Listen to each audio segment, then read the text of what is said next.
Hello, welcome everyone. Welcome to our Conversations in Environmental Communication series at the Program on the Environment at the University of Washington.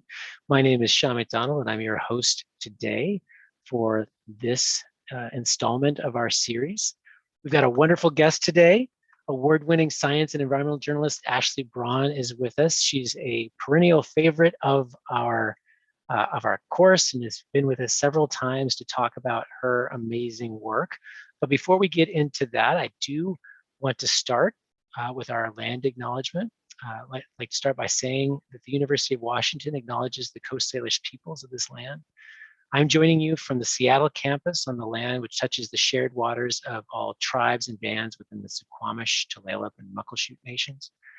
While we meet here today on this virtual platform on Zoom, I'd like everybody to sort of take a moment to acknowledge the importance of the lands which we each call home. We do this to reaffirm our commitment and responsibility to improving relationships between nations and to improving our own understanding of local Indigenous peoples and their cultures. So thank you so much, everybody, for joining us here today. Before I introduce Ashley and let her take the floor, I do want to remind everyone that we will start with a presentation, probably around 30 minutes before we jump into the audience-driven Q&A. Folks joining us within the Zoom, feel free to include your questions for Ashley in the chat, or you can raise your little digital hand and we will call on you. You can turn on your cameras and ask your questions yourself as well.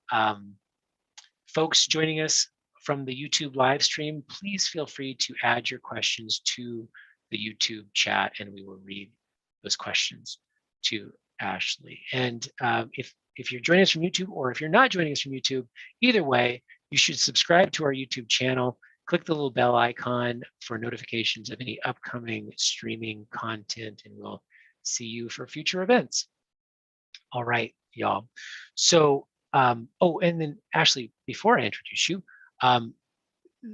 would you like folks to save their questions till the end of your presentation? Does that make sense, or do you want to do it that way? Let's do it that way. Okay, that sounds great. All right. So, as I said, it is my pleasure to introduce Ashley Braun. Ashley's presentation today, Behind the Scenes, the Making of Environmental News. Ashley is a freelance science and environmental journalist based here in Seattle. Her reporting has taken her from the United Nations Climate Summit in Morocco to Australia's Great Barrier Reef. In her work, she enjoys exploring the dynamic, complicated relationships between humans and other species, as well as the intersections of science, policy, ethics, and society. She works as an editor for the climate and energy investigative news site Dismog, and is a contributing science writer for Natural History magazine. Her writing has appeared in publications including Long Reads, The Atlantic, Slate, Science, Scientific American, Hakai magazine, Biographic, Audubon magazine, Science News, Crosscut, Medium, and Discover magazine. That's a list there. I feel like every time I talk to you, the list has grown. In addition, she has worked as a fact checker for Science News, the New York Times Opinion Audio, Rigged, which is a podcast by Amy Westerfeld about disinformation, and other publications. She formerly worked as an editor and writer for the National Oceanographic and Atmospheric Administration, that's NOAA, and as a news producer at environmental news site grist.org. So hopefully from that, everyone recognizes that we have a great opportunity to talk to someone who is so incredibly knowledgeable about how environmental journalism is produced. And we are so very excited to welcome you here today, Ashley. Let's give Ashley a big round of applause, everyone, both digital and actual. And with that, Ashley, I will turn the floor over to you.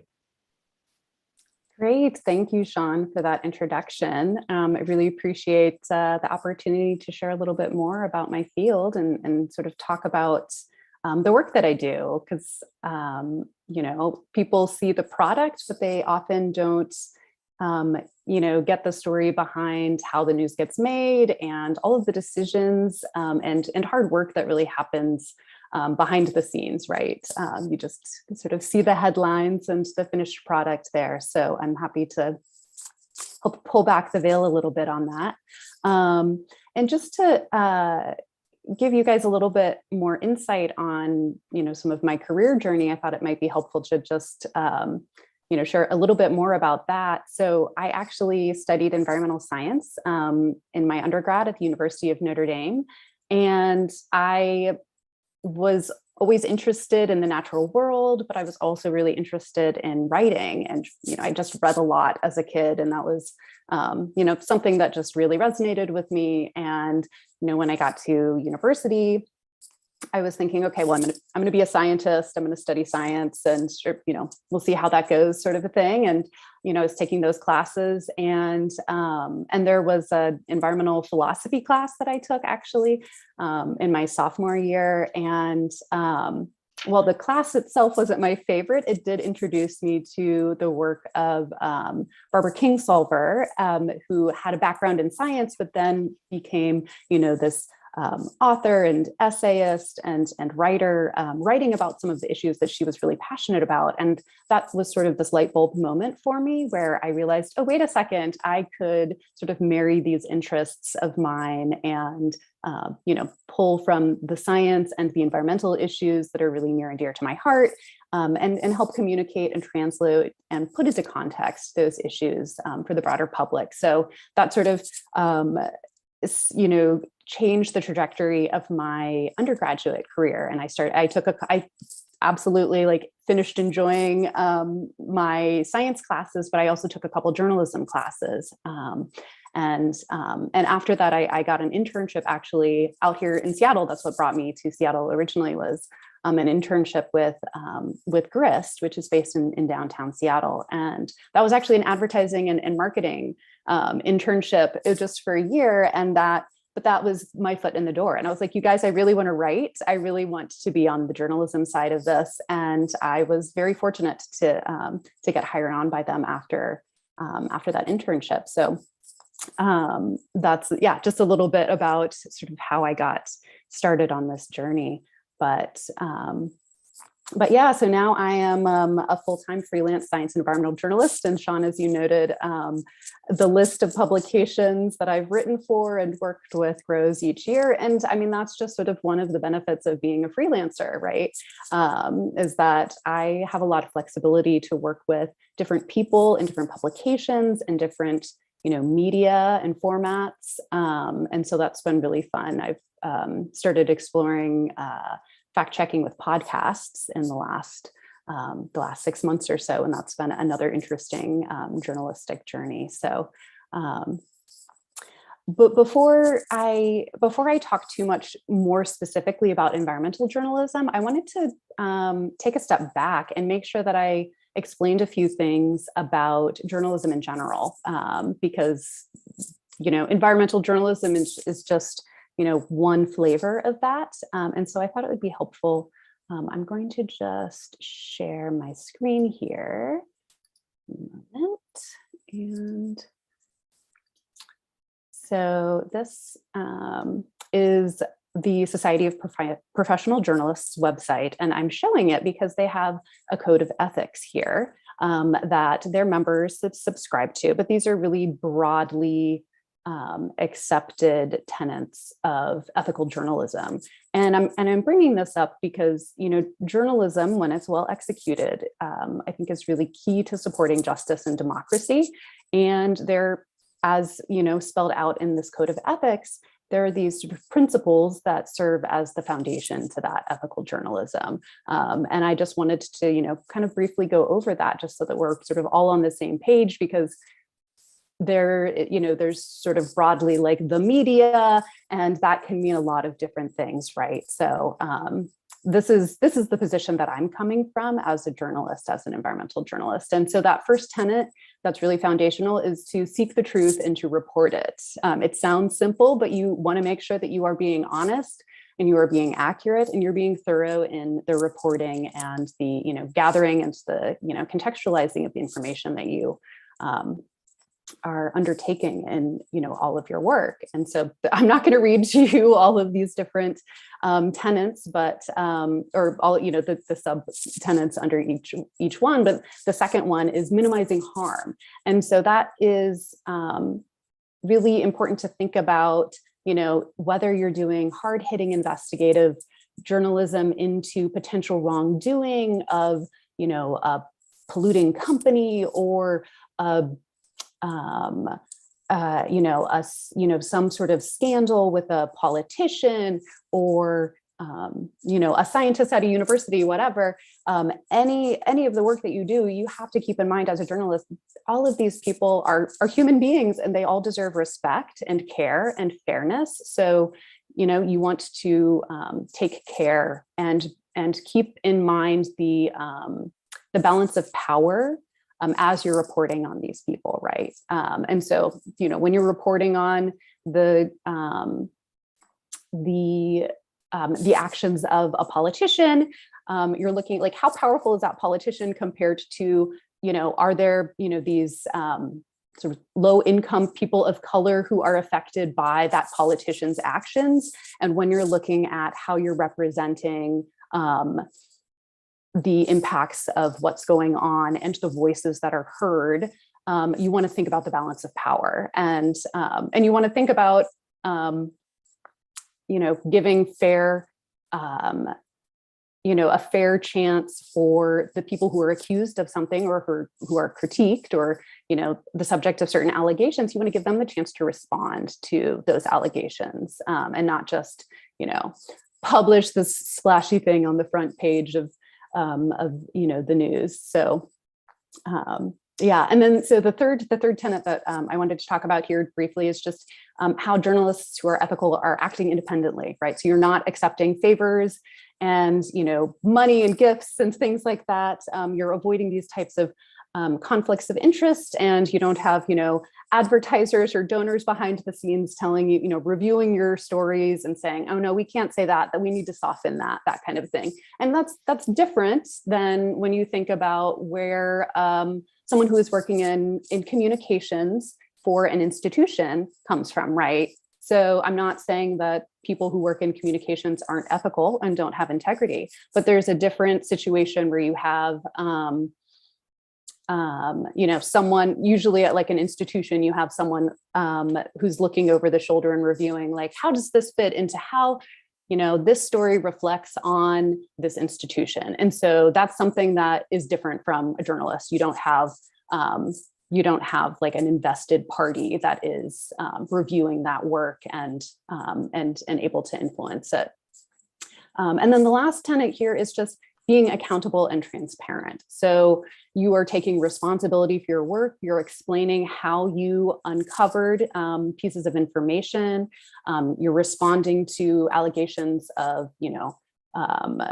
if there's like a question about the accuracy of something, or there's a correction that needs to be made, you're responding to that. You're noting corrections carefully and clearly, and just basically applying these, these high standards to your work. So, yeah, so that's just the first, bit of this piece of the puzzle that is environmental journalism that I just wanted to make sure that we're all sort of on the same page about before I go too much further. And then I also wanted to talk just a little bit about some of the different roles that people play in making journalism, environmental news happen. And I've played some of each of these roles that I'm going to talk about. And I'm happy to answer questions about what that looks like in more depth. There's the sort of obvious one. There's the writer, right? There's the reporter who is searching for story ideas. They're researching documents. They're reading scientific studies. They're listening in on conversations with people in the area of coverage, right? They're reading the news. I mean, just being an informed person is part of being a reporter and a writer. And then another part of being a reporter is interviewing people with relevant and direct experience or expertise in a particular issue.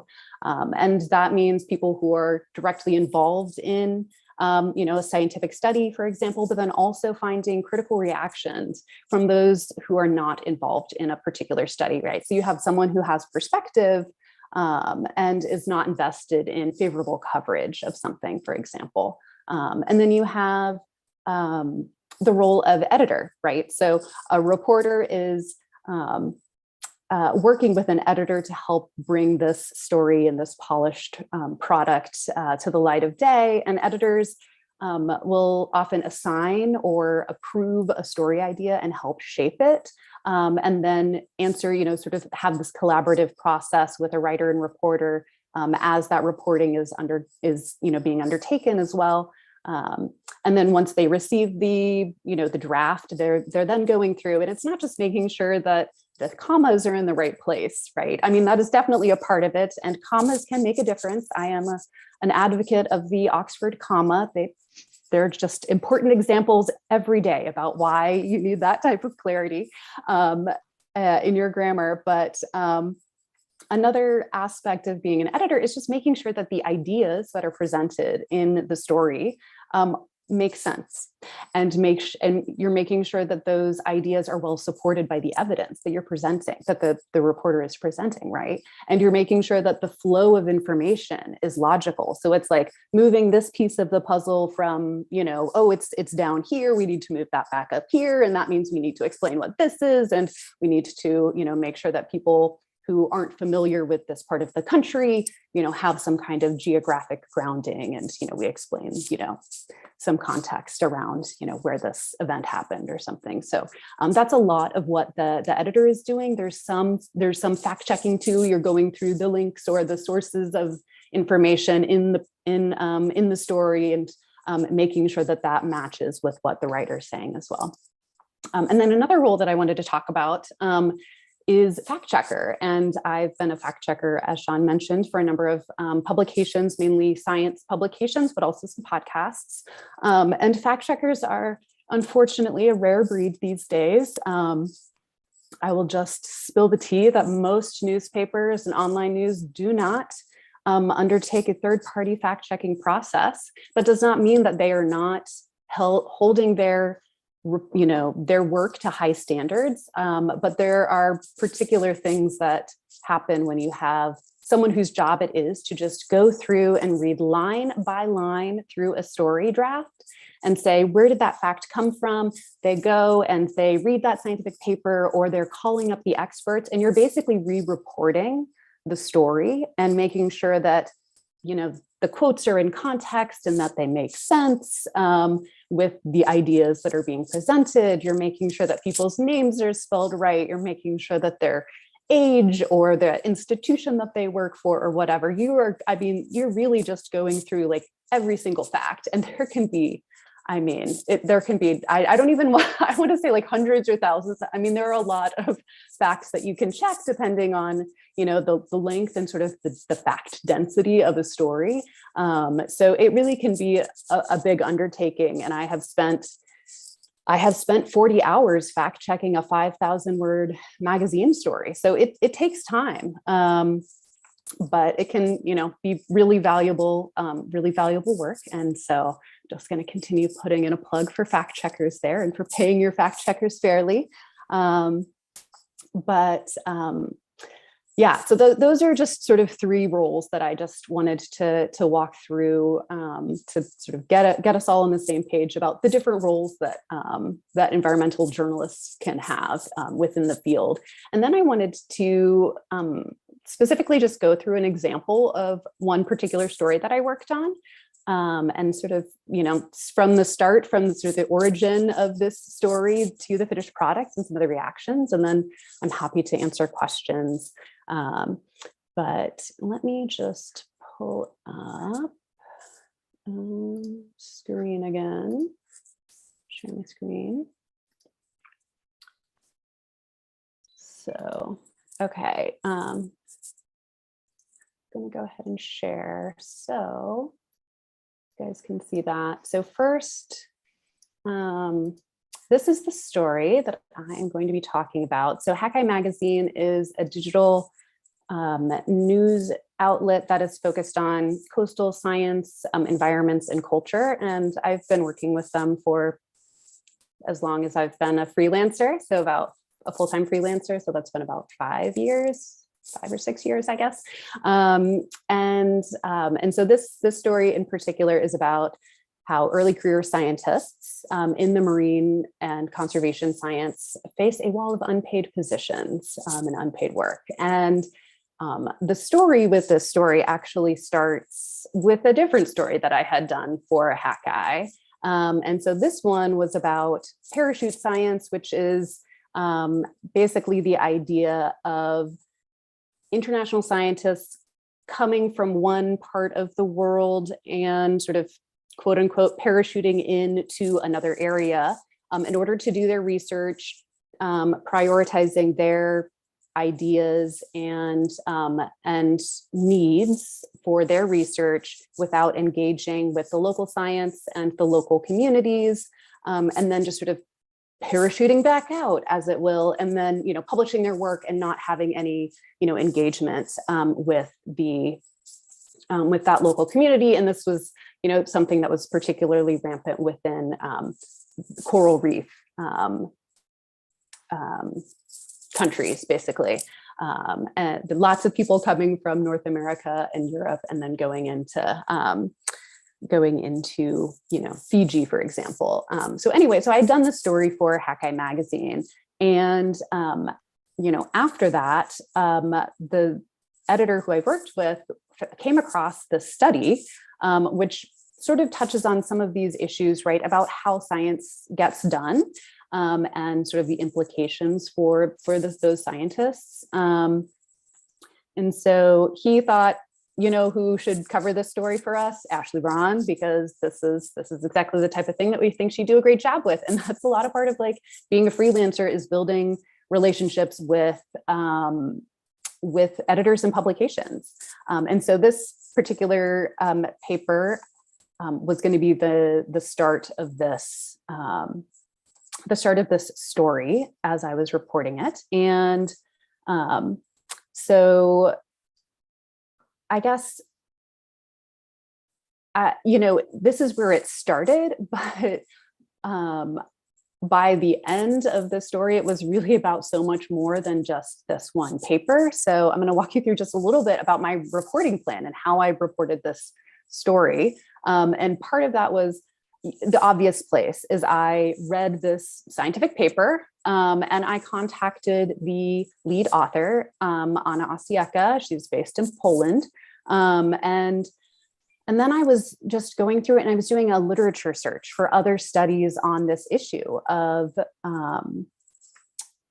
potential exploitation in sort of marine and environmental sciences, like the prevalence of unpaid work, the prevalence of sort of low-paying work, and issues of access and who is able to enter science as a result of some of these structural issues. So, I'm just sort of getting a sense for who else is out there. And I also started reaching out to sort of following some of these leads, right? And so, one of the important aspects of this of this issue is equity and diversity, and who is allowed to become a marine scientist if the majority of the early career job options are unpaid, means that people who have been historically cut off from some of the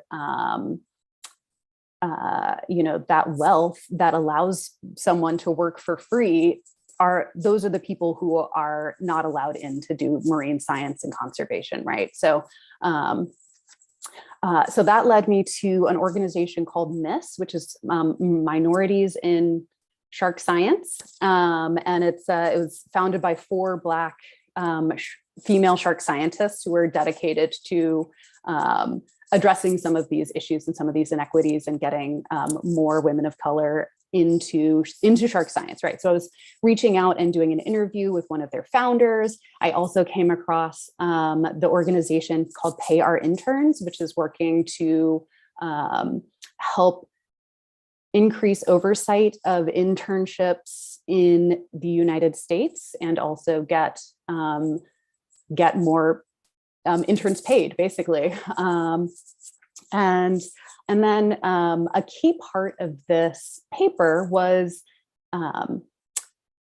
that some of the, as the researcher I spoke with told me, some of the most egregious examples that they were finding of not just unpaid work, but like work where if you applied to it, you were required to pay them to have the privilege of getting to do that work. And that was, they specifically called out private whale watching companies, these whale watching tour operators for really, potentially violating labor laws in some cases. And so this was an area where I was like, okay, I'm going to do a little bit of my own research. They were not naming names. They weren't saying like this specific company is bad, whatever.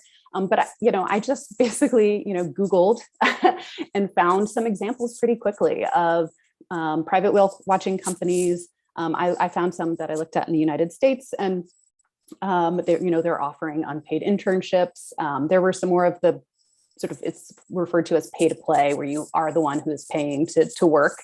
Some more of those were found in sort of Europe and the UK, but my reporting led me in particular to this one whale watching company in Massachusetts that was offering these unpaid natural history internships. And it's something where, you're working basically full-time for like 3 months, unpaid. And it's the type of thing that is like, oh, well, it sounds great, right? You're like, you get to see whales and you get to be on this boat and, you're learning some stuff about how to do science and all of that. But some of the issues that came up as I was reporting the story, some of these folks who I'm talking to are like, well, okay, but this, these types of things might be in conflict with sort of state and federal labor laws, right? So, are you replacing the work of someone who would be a paid employee by just hiring an unpaid internship? And internships in particular, my reporting was just showing me just how much gray space there is. And so it was really challenging, to make sure that I am, fully understanding what the policies are and how they apply in these different situations. So that was, just a part of this. When I first took on this assignment, I really didn't see it necessarily like going in that direction, sort of where the reporting was taking me. And so, as part of my reporting, I reach out to one of these whale watching companies in Massachusetts, and I am, asking them a number of questions about how their internship programs work and the challenges with it. And, the person who I was talking to was the head natural history director who oversees the internship program. And she was a former intern herself. And she was very sympathetic to the challenges that these unpaid interns face. She's like, I don't know how they do it. Like, it's expensive, like living here. And, you have to pay for all of this stuff while then working for free, but it's also really amazing, but they're also really essential. And, so I'm taking all of this information and I'm working this into my story. And I'm also, I'm going to basically the state of Massachusetts regulators and sort of like state labor office to sort of ask for comments, because the Massachusetts had in particular prosecuted they cited a Boston recording studio just a month before I was doing my reporting, and cited them like $400,000 for not paying their interns. And so clearly they're coming out pretty strong on this issue. And so I wanted to sort of see, okay, can I get comment on what are the things that Massachusetts, the state, says have to be in place for these internship programs to be sort of above bar and above board. And and I got sort of very circular answers from their labor office and their attorney general's offices, and that's a bit about how journalism works as well. Is just trying to sort through and get someone to actually answer your questions and being persistent. But yeah, so so I'm gathering all of this information. I've got all these interviews. I've got these, examples from these whale watching companies. I've got, all of this. I'm pulling it together, and then you just sit down and you write a story, right? That's sort of the essential part of it. Distilling down, like, what do people need to know about this particular study and the implications of it, and this example with the whale watching, and what people are saying in response, and then I turn in the paper, I turn in the draft to my editor, and I can show you an example of what it's like to get edits back. And I'm just going to show just real quick here.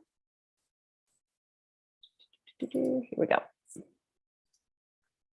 So my editor said it's fine if I share this, but yeah, so you can see that the word count was assigned at 750 words, and it grew in length because it was a complex story, and I was very fortunate that my editor was willing to explore some of this work. But we've got lots of discussions in the margins here about, okay, like, this is why I phrased this way. And, these are some concerns about how we said this here, and we should quote this instead of that. And, can we rephrase this? That, and my editor was like, yeah, these Department of Labor standards people, it's kind of a boring quote. Can we say something stronger? It's like, that's what we got. That's just what the Department of Labor standards offered as their answer to this, and so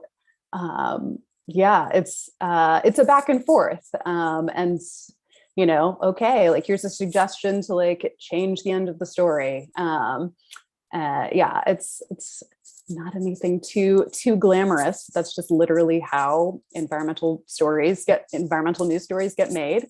And we had to discuss some aspects such as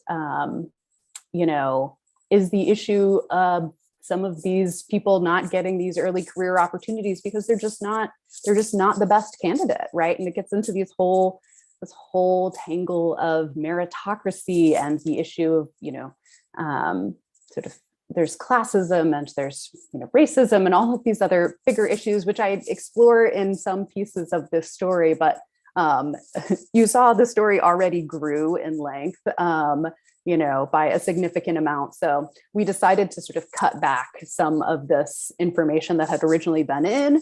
And we're like, okay, maybe that's a future story where we can really dive deeper into it. But right now we're going to focus on this particular study. So, you have those types of collaborative discussions about how to shape the story. And then at long last, it gets published. And I'll just share that final product with you again. So here it is. You're not going to read it on the screen, I understand. But I can also put the story in. I don't know if I can. Let me see if I can put it. I'll do it later, but I can put it into the Zoom chat.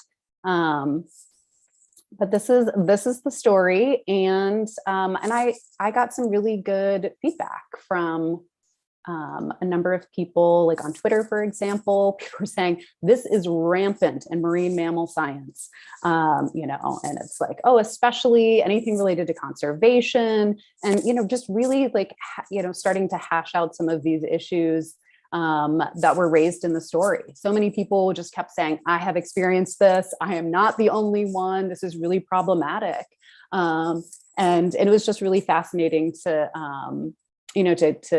to see how much that resonated with people, and not just in the marine sciences. I mean, it was in it's certainly there were people saying, oh, it's also in, psychology, and, it's in other types of environmental science, and things like that. So yeah, there was definitely some interesting discussion. I also got some interesting fan mail from someone who disagreed with my story and was saying, now you're going to have all of my interns saying that they should be paid, but like they're just not doing high enough quality work.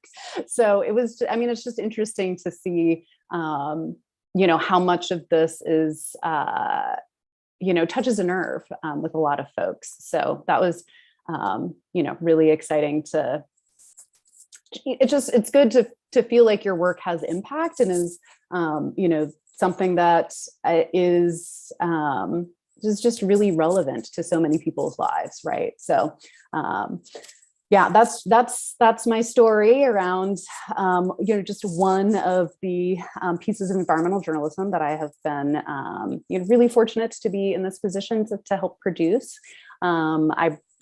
This is also an example of like one news story, right? And so it would be, different if it were, to a certain extent, it would be a little different if it were like a long narrative feature story, right? And if I'm going out into the field to interview people in person, excuse me, or to tag along with researchers and, things like that. But the sort of the basics are there, right? You're going to go through and basically go through the same types of things. It just the editing process and the writing process will be a little bit different. And some of those big, longer feature stories, more of the like glossy magazine style stories, those are the ones that often get the like deep third-party fact checking as well, because there's so much effort that's put into them. So yeah, but otherwise, that's just one example of how the environmental news gets made. And I'm happy to answer any questions that folks have. So thanks again for having me on here. Well, thank you so much for that. Actually, that was really interesting. It was really fascinating to sort of think about the process from start to finish. I just once again want to say a big thank you for being here with us. And I know that folks have questions for you now. I would encourage folks joining us within the Zoom, if you have questions, to please add those to the chat, or you can raise your little digital hand and we can call on you. You can turn on your camera if you'd like and ask those questions directly of Ashley. If you are joining us on YouTube, you can type your questions into the chat and I will read those questions for you. So please, lots of ways to ask questions here today. Well, let's go ahead and just get started. I see that Shanzi has a hand up, and let's go ahead and take that question, Shanzi. Hi. Yes, I loved that presentation. It was amazing. And I was wondering, what was your experience with the freelance industry versus working for an organization or a company? Yeah, it's different. And there are a lot of big challenges that the journalism industry is grappling with about how to fund journalism and things like that, which has shifted a lot more of the field outside of environmental journalism, just in broad brush strokes, more towards freelancing. And just to give you a few, a few ideas about like some of those differences. So, working for one news team at Grist, for example, you've got regular colleagues and editors who you're always working with. You're working on a salary. So I have the freedom to read through potential story ideas and research and talk through, well, like, what does this make sense? And kind of bounce ideas off of my colleagues and the editors. And, they might say no, and that's fine because I'm still getting paid while I'm doing that work. And, and it doesn't, every potential story idea doesn't get turned into a story. But a difference in freelancing is that I don't get paid for that work. Freelancers typically don't get paid until after a story is published, or at least until the draft has been accepted. So that is, one major difference. I'm paying my own taxes. I'm running my own business. I am paying for my own healthcare, and I'm managing basically air traffic control for all of the different projects that I'm working on at the same time. So those are definitely challenging. But at the same time, some of the things that I really enjoy about being a freelancer is that I have control over my schedule to a certain extent, right? And I don't have to ask people for permission to take vacation. And I get to choose, okay, I don't like working with this particular publication. I didn't have a good experience with this editor or whatever, or they're not paying me as much as I think I should be paid. I'm done with them, right? You can move on and you can focus your efforts on publications and editors where you feel valued and are, properly compensated for your work, and you're working on the types of, the interests that you get to follow, right? So working for one particular publication, you are limited to what that focus of that publication is. And if they don't like a story idea that you are really passionate about, then it's a lot tougher to turn that into reality, right? So then I can take story ideas to other publications as a freelancer, right? So there's lots of pros and cons to being a freelancer versus working for like a staff job. Great, thank you for that. That was really helpful. Question, since we have so many students who are interested in journalism joining us, question here for you is, what advice would you give to students interested in this field and sort of getting started? Yeah. Unpaid internship, perhaps? Just kidding. Yeah. So I would say it's really important to be reading the news, be tuned into, the issues that you want to cover, and look for exemplary publications who are doing just really high quality journalism, so that you are familiar with the types of work and that you want to be doing, right? So that's one thing. Another thing is just is there a writing opportunity that you can take advantage of to really practice the work that you have, the type of work that you want to do, and to practice your writing and to refine it? I mean, can you take journalism or writing classes? Can you work for the student newspaper? Do you just have a blog, or like a TikTok or whatever? Like, write scripts, like depending on the type of writing that you want to do, just practice more of it, because so much of this is a craft, and you exercise that muscle, and the more you work at it, the better that you get. So that's going to put you on a stronger track as you sort of try to enter it's a competitive field. So yeah, well, thank you for that. That's great advice. Lucy, I see your hand up. Would you like to ask your question? Yeah, hi. My question is kind of broader about like environmental journalism or just journalism as a whole, but like, how do you feel that online independent journalism sources can compete with like larger publications and stuff?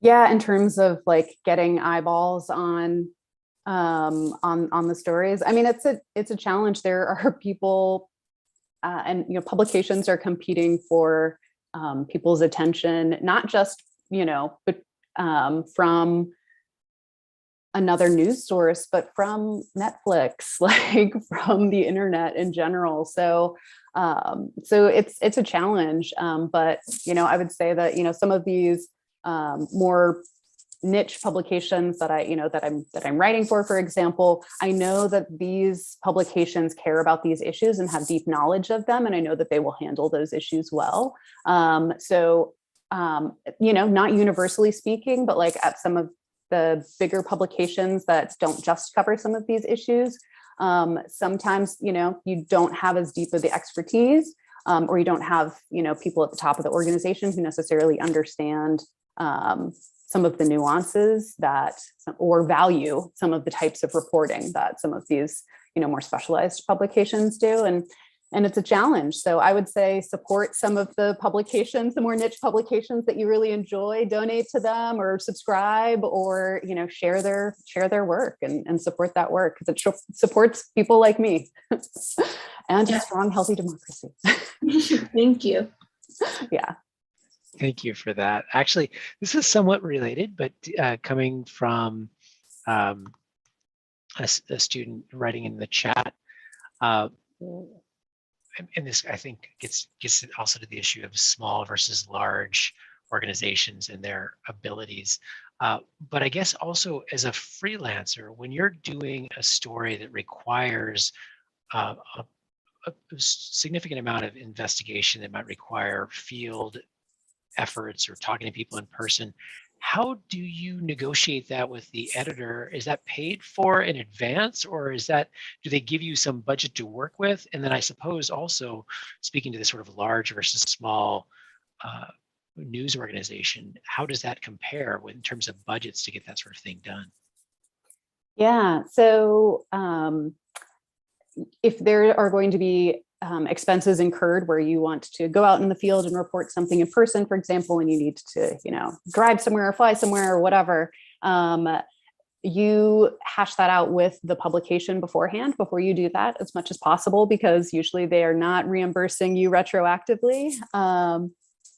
But some publications have a budget for for that in-person field reporting, and some have very small budgets, or some have no budgets. And something that you're navigating as a freelancer is you're applying for a lot of grants. So there are agencies that support, journalism in various forms. And I've certainly, benefited from some of those grants as well, in order to help offset some of those costs. And, sometimes, like I said, you have publications who are, maybe smaller and more niche, but they have more of a budget for that because they want to really do these stories well. And some of the big, broad publications that, everybody knows their name, but they're not necessarily, giving out the budget to freelancers in order to go out into the field and report things. So it's really hard to generalize, but yeah, that's a little bit of how that works. Oh, thank you. Thank you for that. Anne, I see your hand up. Yeah, hi. Thank you so much for sharing. I was just wondering if you've come across any articles or other examples of environmental journalism that has made a particularly big impact on you, and what makes articles noticeable to you. Just some in terms of the craft, or yeah, just in general, just trying to get an idea of what catches your attention. Mm-hmm. Yeah, the things that get my attention, gosh, just when you can see how much care and nuance has been taken with subjects that are really, really thorny, and bringing sort of the, for lack of a better word, the humanity, not just from the humans who are involved in the story, and but also sometimes, the non-human animals that are also involved in a lot of environmental reporting. And, I just remember this one story by writer Emma Maris. She's based in Oregon, and I think it was for Outside Magazine, actually. She wrote this story several years ago about a wolf in Oregon, and how it was being monitored by researchers, and sort of told the family story of this particular wolf, and efforts restore wolves into the habitats of Oregon, and the eventual death of this wolf, and it was just really amazing. I cried. It was extremely moving. It was really powerful, emotional storytelling that, just it pulls out some of what I think are these essential questions of being able to connect to these issues that are all around us, and just seeing how someone has done that really well is something that I'm like thinking about as well. Like, how am I going to, do some of that in my own work? Does that sort of answer some of? Yeah, that was a nice answer. Thank you Okay. so much for answering that. Yeah. Yeah. Well, that actually, that brings up something that we've been talking about in class, and sort of like what tools, not tricks, but techniques you might use to help your audience, your readers, connect with the topic, with the subject. And you sort of mentioned this idea, sort of that deep emotional connection, that's sort of personalizing it like that. Can you expand on that in your own writing?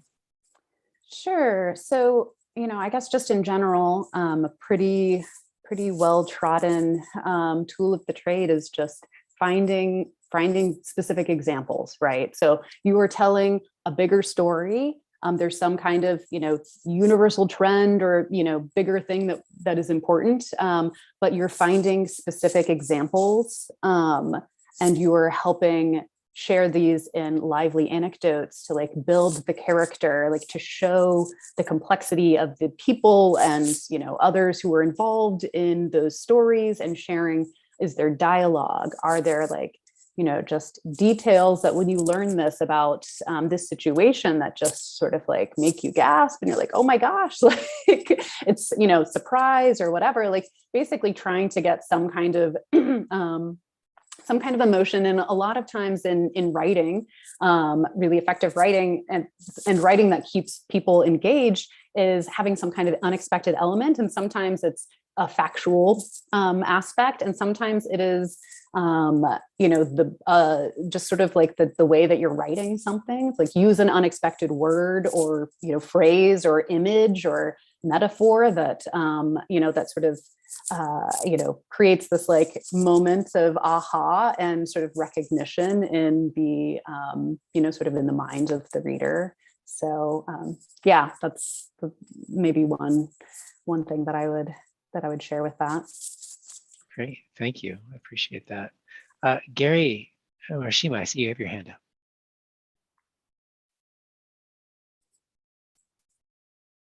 Gary, you're muted. Do you have a question? Okay, well, thank you very much. Very interesting presentation. What I am curious about is that many times you don't know the audience that is going to read your journalism or your piece. And there are a variety of reactions that depend upon sort of predispositions or perhaps advocacy or even denial. People don't want to hear your messages or aren't receptive to your messages. Do you have any advice with respect to how do you deal with that in terms of how you approach conveying your thoughts on an issue? Sure. So, one thing that a writer always needs to be thinking about is who is your audience. So, for me, like when I'm writing for Hackeye magazine, I'm assuming that the people who are reading that are already interested in issues of science and sort of the ocean, and have sort of a certain level of like interest and understanding in that already. That's not to say that someone who, and so, for example, I'm working on a story for them actually this week, there's a deadline on Friday, about coastal restoration and resilience funding under a changing climate. Now, in this story, I am not going to be rehashing the science supporting climate change, because that is an assumption that we are making based on the overwhelming scientific consensus. And that's different if I were writing for a general news publication that didn't have a certain level of scientific understanding and acceptance of some of those issues. I would probably approach how I'm explaining some of that differently, and probably spend more time saying like, pointing to some examples of research and, scientific experts spelling out, these are some of the projections about sea level rise on our coasts, and the overwhelming consensus of climate scientists says that climate change is happening, and it is attributable to human activity, things like that. So keeping in mind who your audience is definitely important. But it also, part of that is being tailored to the publication you're writing for, and what happens beyond that can be trickier. Obviously, like I said, someone could come across my story and have a completely different perspective on it if they don't have that that same background. So does that make sense? Does that sort of answer that question? Yeah, well, thank you for that. I appreciate you going into some detail about that. One of the things that struck me, you started off with talking about sort of the ethics of being a journalist and do no harm, and that's really interesting to think about sort of those norms. And then when you transition to talking about your story, one of the things that struck me in that, as you were talking about sort of who you were talking to, and for instance, talking to the whale watching operator, and then also reaching out to the Attorney General and folks there who might take issue with some of the ways that these interns were being treated. And so I guess one of the things I'm wondering about is, as you're having these conversations with the whale watching operator, how are you navigating that conversation when some of the things they're saying could potentially put them in legal jeopardy, right? So how does that transpire? I'm curious. Yeah. So I mean, it's a challenge, right? To be fair and to take care. I mean, I clearly, identified myself as a journalist working on a story about the prevalence of unpaid work in early career marine science. And, and I pointed to the paper that I was working, to focus on. And, part of it was also, I was, trying to just make sure that they would talk to me in general at first too. And so I'm like asking, okay, well, I want to understand where you're coming from, and like, how does this program work? And what was your own experience like? Right. So,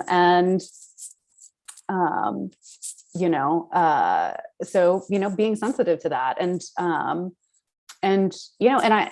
so we exchanged a few emails, and then,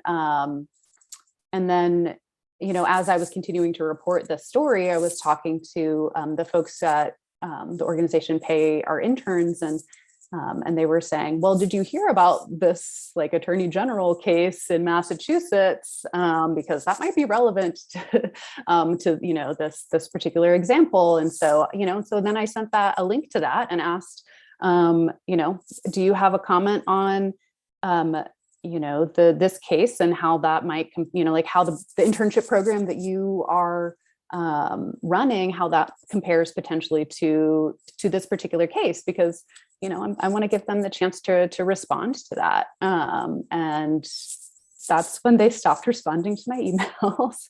And that's the part of journalism, but I gave them the opportunity, and I'm trying to be fair, and, and be just, but to treat them, with the compassion that I think everyone deserves. So yeah. It's tricky. It's a tricky line to walk, because, I don't owe them anything. I'm not their friend. I'm reporting on the news and the laws and the science, and it's a real challenge. Yeah.